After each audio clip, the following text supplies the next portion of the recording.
Hello friends, welcome to my YouTube channel. My name is Harjeet Kaur. हम discuss कर रहे थे ज्योग्राफी, जिसमें आज हम डिस्कस करने वाले हैं अर्थक्वेक के बारे में। अर्थक्वेक होता क्या है, अर्थक्वेक वेव्स के बारे में हम डिस्कस करेंगे, राइट।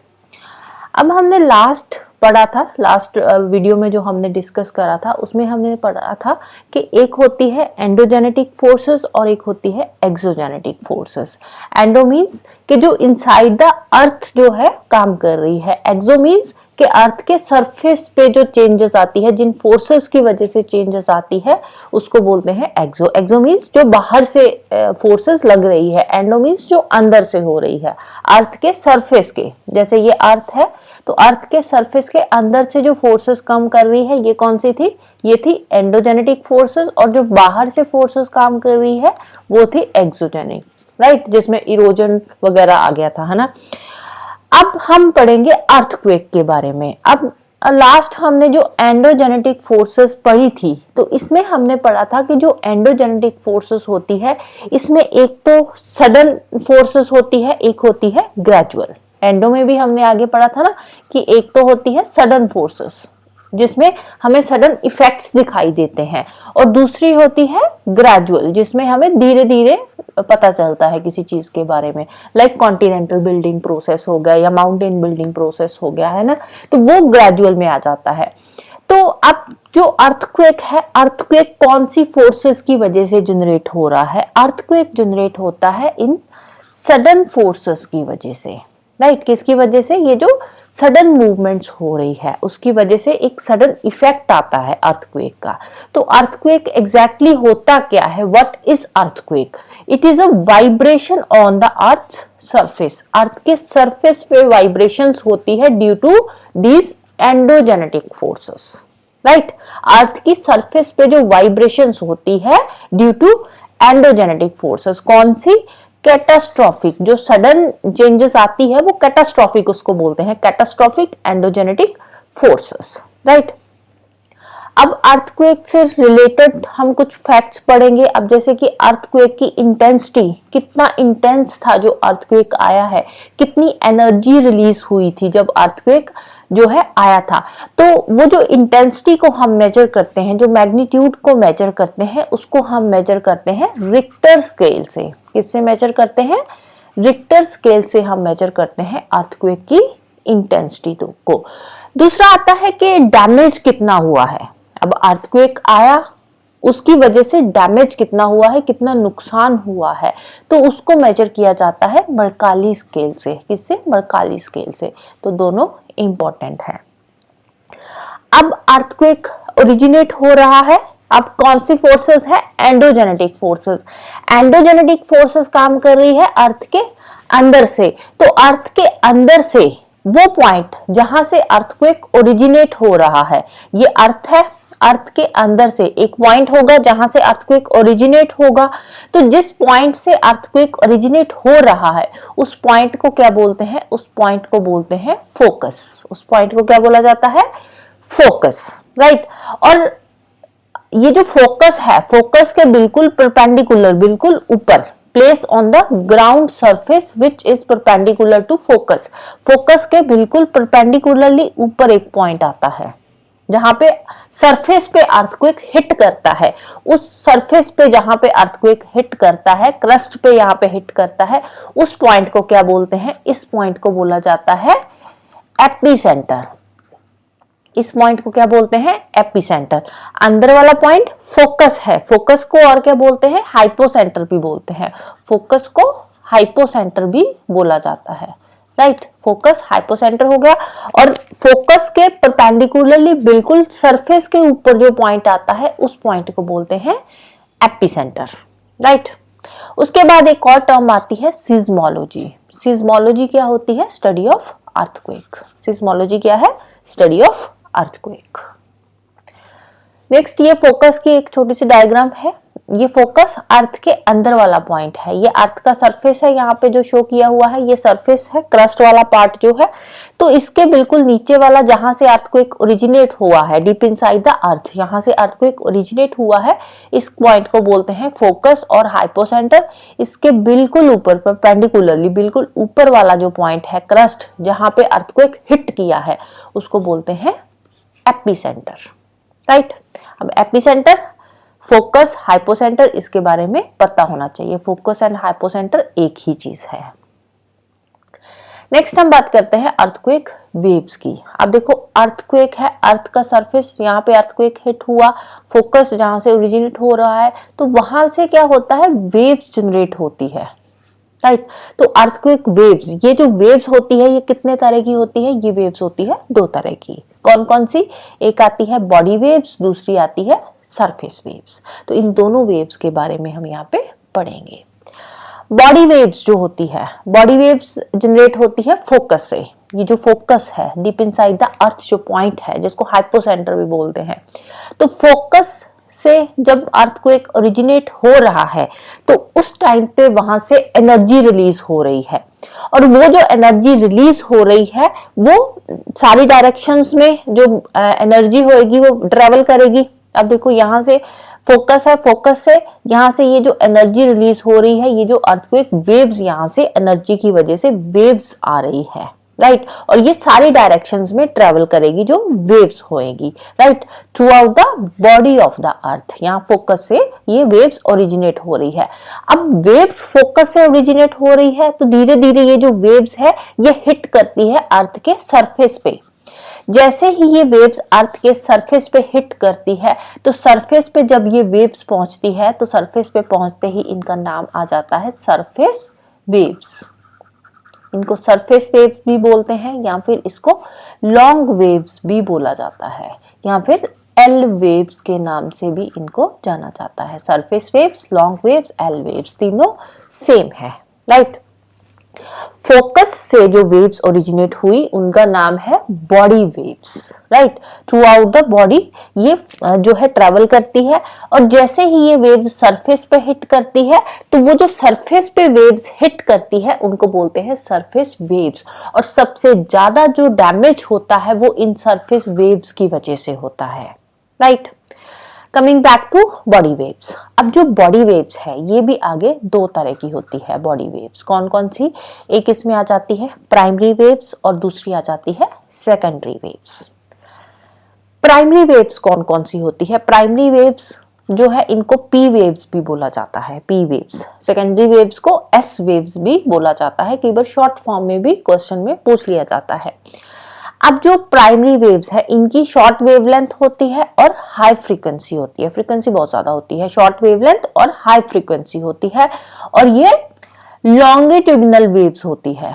कौन सी वेव्स है ये, लॉन्गिट्यूडिनल वेव्स है, और ये सॉलिड, लिक्विड और गैस तीनों में से ये ट्रेवल करती है। इंपॉर्टेंट है, याद रखना है, सॉलिड, लिक्विड, गैस तीनों में से ट्रेवल करती है प्राइमरी वेव्स जो पी वेव्स है, right. P waves solid, liquid, gas तीनों में से ये ट्रेवल करती है प्राइमरी वेव्स। फिर आती है सेकेंडरी वेव्स। जो सेकेंडरी वेव्स है अगेन शॉर्ट वेवलेंथ की होती है, हाई फ्रीक्वेंसी की होती है। ये लॉन्गिट्यूडिनल वेव्स थी, ये कौन सी होती है, ये होती है ट्रांसवर्स वेव्स। वो लॉन्गिट्यूडिनल थी, ये ट्रांसवर्स होती है, और ये ट्रेवल करती है सिर्फ और सिर्फ सॉलिड पार्टिकल्स में से, राइट। ये सॉलिड पार्टिकल्स में से ही ट्रेवल करेगी, लिक्विड गैस में से ये ट्रेवल नहीं करेगी, राइट। अर्थक्वेक वेव से ही हमें पता चला है कि अर्थ का कौन सा पार्ट सॉलिड है और कौन सा लिक्विड है या कौन सा गैसियस है, राइट।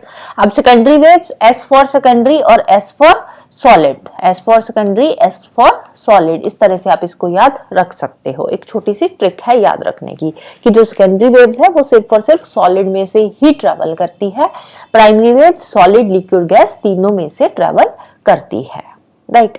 इसके बाद आती है सरफेस वेव्स, जिसको लॉन्ग वेव्स या एल वेव्स भी बोलते हैं। लॉन्ग वेव्स है, वेवलेंथ भी इनकी लॉन्ग होती है, और ये अर्थ की क्रस्ट पे ही ट्रेवल करती है। सरफेस वेव्स है, सिंपल सी बात है, सरफेस पे ही ट्रेवल करेगी। कौन सी सरफेस, अर्थ की सरफेस, जिसको हम क्रस्ट बोलते हैं, राइट। तो ये ट्रेवल करती है अर्थ की क्रस्ट पे ही, और जितना भी स्ट्रक्चरल डैमेज होता है वो सारा का सारा सरफेस वेव्स की वजह से ही होता है, और जो बॉडी वेव्स है, प्राइमरी सेकेंडरी वेव्स, उसकी वजह से कोई भी डिस्ट्रक्शन नहीं होता, राइट। सारा का सारा जो नुकसान हो रहा है, डिस्ट्रक्शन हो रहा है, वो सरफेस वेव्स की वजह से ही होता है। अब एक बार डायग्राम से इसको देख लेते हैं। ये रहा एपिसेंटर, राइट। तो इसके ये जो सरफेस पे है वो तो सरफेस वेव्स हो गई, उसके बाद आती है primary waves and secondary waves. जो सरफेस वेव्स है ना, उनको लॉन्ग वेव्स कहते हैं और एल वेव्स कहते हैं, right. S for secondary waves है, एस फॉर सरफेस वेव्स नहीं है, एस फॉर सेकेंडरी वेव्स है। ये बात ध्यान में रखना है यहाँ पे। अब देखो यहाँ पे जो प्राइमरी वेव्स है वो येलो कलर में यहाँ पे शो करी हुई है, और हमने क्या पढ़ा था कि जो प्राइमरी वेव्स है वो सॉलिड, लिक्विड, गैस तीनों में से ट्रेवल कर रही है। ये जो प्राइमरी वेव्स है ये सॉलिड, लिक्विड, गैस तीनों में से ये ट्रेवल करती है, तो मतलब अर्थ के हर पार्ट में से ट्रेवल कर सकती है। तो यहाँ पे ये देखो, ये जो प्राइमरी वेव्स है येलो कलर में ये ट्रेवल कर रही है, तो यहाँ पे ये कोर आ गई, कोर का लिक्विड पार्ट है, यहाँ से भी ट्रेवल कर रही है। कोर का, इनर कोर का सॉलिड पार्ट है, यहां से भी अगेन ट्रेवल कर रही है, मेंटल में से भी ट्रेवल कर रही है। लेकिन जो सेकेंडरी वेव्स है जो कि ब्लैक कलर में शो करी हुई है, ये सिर्फ और सिर्फ किस में से ट्रेवल कर रही है? सॉलिड पार्ट से ही ट्रेवल कर रही है। इनर कोर में ट्रेवल क्यों नहीं कर रही, इनर कोर तक क्यों नहीं पहुंच रही? क्योंकि बाहर ये जो है आउटर कोर है वो लिक्विड आ जाती है, जिसकी वजह से ये इनर कोर तक नहीं पहुंच पाती सेकेंडरी वेव्स, राइट। तो सेकेंडरी वेव्स जो है वो कोर तक पहुंचती ही नहीं है, वो मेंटल तक ही रहती है, राइट। अब इसके बीच में आ जाता है shadow zone, P wave shadow zone भी जिसको बोलते हैं।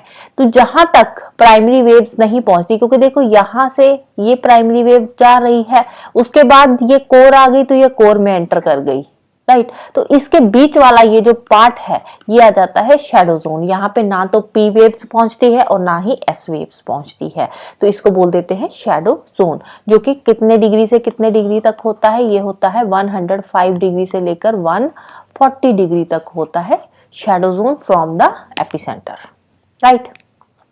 तो यहाँ पे शैडो जोन भी दे रखा है। There are some specific areas where earthquake waves do not occur और अकर रेयरली, तो इनको बोलते हैं शैडो जोन। अब कितने एपिसेंटर से 105 से लेकर 140 डिग्री तक रहता है ये जो शैडो जोन वाला एरिया है, राइट। नेक्स्ट हम चलते हैं अर्थक्वेक जोन्स पे।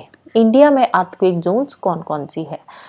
अब देखो, जो इंडियन प्लेट है, हमने प्लेट्स के बारे में पढ़ा था, प्लेट टेक्टोनिक थ्योरी पढ़ी थी, उसके बारे में हमने प्लेट्स के बारे में पढ़ा था, प्लेट बाउंड्रीज के बारे में पढ़ा था, राइट। जो हमने पुराना पढ़ा है यहाँ पे वो वाली सारी चीजें भी काम आएगी। हमने पढ़ा था प्लेट्स के बारे में। इंडियन प्लेट है, इंडियन प्लेट जो है साउथ से नॉर्थ की तरफ मूव कर रही है at the speed of 5 centimetre per year. अब देखो यहाँ पे ये इंडिया है, जो भी है, चलो जैसा भी बना है, इसके ऊपर कौन सी, ये वाली जो है ये इंडियन प्लेट है, राइट। तो इस साइड आ गई, ये इंडियन प्लेट है। इंडियन प्लेट के ऊपर आ जाती है ये यूरेशियन प्लेट, राइट। तो ये कौन सी है? Eurasian plate. इस साइड आ गई है ये इंडियन प्लेट। अब देखो, इंडियन प्लेट जो है ये साउथ से नॉर्थ की तरफ ये मूव कर रही है, लेकिन ये जो यूरेशियन प्लेट है ना, ये स्टैटिक है, ये मूव नहीं कर रही। इसकी पोजीशन फिक्स है यूरेशियन प्लेट की, लेकिन इंडियन प्लेट तो मूव कर रही है ना। माना जाता है कि जो इंडिया है ये अफ्रीका का पार्ट है, अफ्रीका से ये टूटकर प्लेट जो है नॉर्थ की तरफ मूव करने लगी और यूरेशियन प्लेट के साथ आकर टकराई, जिसकी वजह से हिमालयस बने हैं। जहां पे हिमालयस है वहां पे एक टाइम पे क्या था? ओशियन था, लेकिन इंडियन प्लेट जैसे ही यूरेशियन प्लेट के साथ यहाँ पे आकर टकराई तो यहाँ पे क्या बन गए? ये पूरे के पूरे हिमालयस बन गए, ये यूरेशियन प्लेट के साथ जब टकराई थी, राइट। अब देखो, इंडियन प्लेट साउथ से नॉर्थ की तरफ मूव कर रही है, यूरेशियन प्लेट स्टैटिक है, जिसकी वजह से ये जो हिमालयन रीजन आ जाता है पूरा का पूरा, यहाँ पे क्या आते हैं? अर्थक्वेक्स आते हैं। क्यों? क्योंकि इंडियन प्लेट अभी भी मूव कर रही है। तो हिमालयन रीजन जो पूरा का पूरा है वो सारी का सारा क्या आ जाता है? अर्थक्वेक जोन में आ जाता है। नॉर्थ ईस्टर्न स्टेट्स आ गई सारी की सारी, बिहार का नदरन पार्ट ले लो, नॉर्थ वेस्टर्न यूपी का पार्ट, जम्मू कश्मीर, नीचे अंडमान निकोबार आइलैंड ग्रुप जो यहाँ पे आ जाता है। तो ये सारा का सारा जो है इस साइड, तो ये इंडियन प्लेट का पार्ट है जहां से जो कि नॉर्थ साउथ से नॉर्थ की तरफ मूव कर रही है। तो ये सारा रीजन कौन सा आ गया, ये अर्थक्वेक जोन में आ जाता है, जहां पे अर्थक्वेक्स जो है अक्सर कर आते रहते हैं, राइट। अब अभी भी देखो कोलिजन हुआ है, कोलिजन की वजह से ये जो है मूवमेंट्स होती है, अर्थक्वेक्स आते हैं, अर्थ में वाइब्रेशंस जनरेट होती है, right. Indian plate and Eurasian plate के बीच में, यूरेशियन प्लेट स्टैटिक है, इंडियन प्लेट मूव कर रही है। अब यहाँ पे अगर हम बात करें हिमालयस की, तो हिमालयस की हाइट भी बढ़ रही है। क्यों? क्योंकि इंडियन प्लेट जो है वो यूरेशियन प्लेट की तरफ मूव कर रही है, जिसकी वजह से हर साल जो हिमालय की हाइट है 1 सेंटीमीटर बढ़ जाती है। हिमालय की हाइट कितनी बढ़ रही है? 1 सेंटीमीटर हर साल बढ़ रही है प्लेट मूवमेंट्स की वजह से। इसके अलावा अब एक तो ये हो गया नॉर्थ ईस्टर्न रीजन हो गया, नॉर्थ बिहार हो गया, north western UP, Jammu Kashmir, Andaman Nicobar वाला एरिया हो गया जहां पे अर्थक्वेक्स आते हैं। इसके अलावा एक और इंपॉर्टेंट अर्थक्वेक जोन है, कौन सी है? Parallel to Punjab and Rann of Kutch. अब यहाँ पे क्यों अर्थक्वेक्स आते हैं? अब देखो यहाँ पे ये पंजाब आ जाएगा, पंजाब वाला, और इस साइड ये जो गुजरात वाला पार्ट है यहाँ पे आ जाता है रन ऑफ कच्छ, राइट। अब यहाँ पे अर्थक्वेक्स क्यों आते हैं? क्योंकि ये जो यूरेशियन प्लेट आ गई यहाँ पे, ये इंडियन प्लेट है, इंडियन प्लेट ऊपर की तरफ यहाँ पे मूव कर रही है, तो यहाँ पे ये क्या हो रहा है, यहाँ पे इंडियन प्लेट स्लाइड पास कर रही है यूरेशियन प्लेट के साथ। इन दोनों के बीच में जो बाउंड्रीज है वो ट्रांसफॉर्म बाउंड्रीज है। हमने पढ़ा था ना कि प्लेट्स की मूवमेंट क्या होती है, एक दूसरे की तरफ मूव करेगी या फिर एक दूसरे से दूर जाएगी या फिर स्लाइड पास करेगी। तो यहाँ पे क्या हो रहा है, यहाँ पे प्लेट्स जो है वो स्लाइड पास कर रही है, राइट, स्लाइड पास कर रही है। तो कई बार क्या होता है, जहां पे ट्रांसफॉर्म बाउंड्रीज होती है वो आपस में किसी वजह से अटक जाती है, तो वहां पे भी अर्थक्वेक जो है वो जनरेट होते हैं, राइट। तो ये ट्रांसफॉर्म बाउंड्रीज बनती है यहाँ पे यूरेशियन एंड इंडियन प्लेट के बीच में, जिसकी वजह से यहाँ पे भी अर्थक्वेक्स आ जाते हैं पंजाब एंड रन ऑफ कच्छ वाले एरिया में, राइट। तो यहाँ पे ये वो स्टेट्स के नाम ही लिखे हुए हैं, ये नॉर्थ ईस्टर्न स्टेट्स हो गई सारी की सारी, Andaman Nicobar, Jammu Kashmir, north western region UP का और बिहार का, राइट। नेक्स्ट बात करते हैं डिस्ट्रीब्यूशन की। All over the world earthquakes जो है कहाँ पे हो सकते हैं, कौन सी जोन्स हो सकती है। एक तो यंग फोल्ड माउंटेन्स जहां पे है, वहां पे जैसे हिमालयस यंग फोल्ड माउंटेन है, प्लेट्स मूव कर रही है, वहां पे अर्थक्वेक्स आते हैं। फोल्डिंग जोन है, फॉल्टिंग जोन है, या फिर कॉन्टिनेंट ओशियन मार्जिन है, एक साइड कॉन्टिनेंट है एक साइड ओशियन है, जहां पे दोनों का मार्जिन आता है, तो वहां पे अर्थक्वेक्स आते हैं। कहीं पे एक्टिव वॉल्केनो है, वॉल्केनो इरप्ट हो रहे हैं, तो वहां पे वॉल्केनो के जो आसपास का एरिया है वहां पे भी अर्थक्वेक्स जनरेट होते हैं, और प्लेट बाउंड्रीज पे तो होते ही होते हैं अर्थक्वेक्स जनरेट। तो इसमें एक आ जाती है ring of fire. Ring of fire ये कहाँ पे है, तो यहाँ पे कौन सी प्लेट आती है, यहाँ पे आती है पैसिफिक प्लेट। तो यहाँ पे पैसिफिक प्लेट का जो भी ये बाउंड्री है, तो यहाँ पे बहुत सारे अर्थक्वेक्स आते हैं, वॉल्केनोस भी बहुत इरप्ट होते हैं, राइट। तो इसको बोलते हैं रिंग ऑफ फायर। वर्ल्ड के सबसे ज्यादा वॉल्केनोस और अर्थक्वेक इसी रीजन में आते हैं, इसीलिए इसको नाम दिया गया है रिंग ऑफ फायर का, right. So that's all for today. Hope you like this video. Thank you. Bye bye and have a nice day.